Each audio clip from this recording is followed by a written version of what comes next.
CNN correspondent Kristin Holmes reportedly spoke to staffers at the Department of Health and Human Services earlier this week, actually on Wednesday, and she was told by those staffers that they had been instructed to not only not cooperate with any members of Joe Biden's transition team, but also, if you knew of anybody who was in contact with them, or anyone who even thought about cooperating with the transition team, you need to let us know immediately who that person is.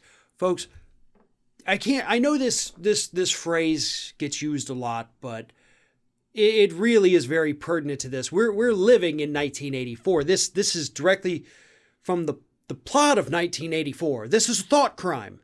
This is thought crime. And you're going against Big Brother. So if that's what they find out you're doing, according to these reports, they're going to take you away, just like they did in 1984. Except in hopefully Trump's HHS, all they're doing is firing these people and not forcing them to go through the Ministry of Love to be tortured, essentially. But nevertheless, folks, this is insanity. We are watching in real time the destruction, the demise of our government. And the reason this is so important with this particular department, Health and Human Services, is because who do you think's handling the pandemic response? That's why he picked that agency. That's why this one in particular is the one that he doesn't want working with Biden. He doesn't want Joe Biden to come into office and solve the problem. And Joe Biden is not going to come into office and solve the problem. The professionals that Joe Biden has put in place are the ones who are going to help solve the problem. But the drug companies working off our tax dollars have come up with some vaccines.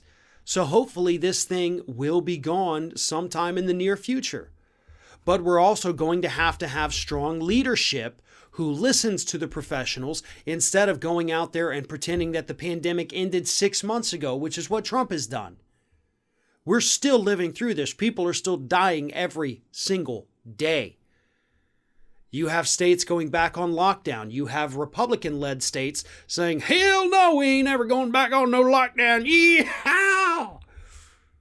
That's because Texas and Florida are the two states, and so that's where that voice came from. I truly apologize for that. Actually, I should not have done that. It hurt. But these Republican governors, following the lead of Donald Trump, are leading people down a path of destruction.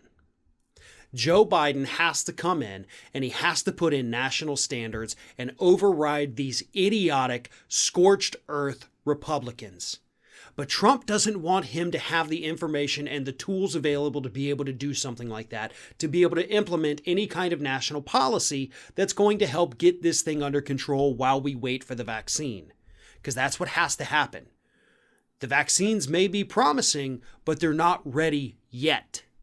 And so we can't just let this country continue to descend into hell while we wait for that to happen. Too many people would die that shouldn't die. But that's why Trump is so hell-bent on making sure that Biden's team can't talk to anyone from the Department of Health and Human Services. And if they do, then that person from HHS can apparently kiss their career goodbye.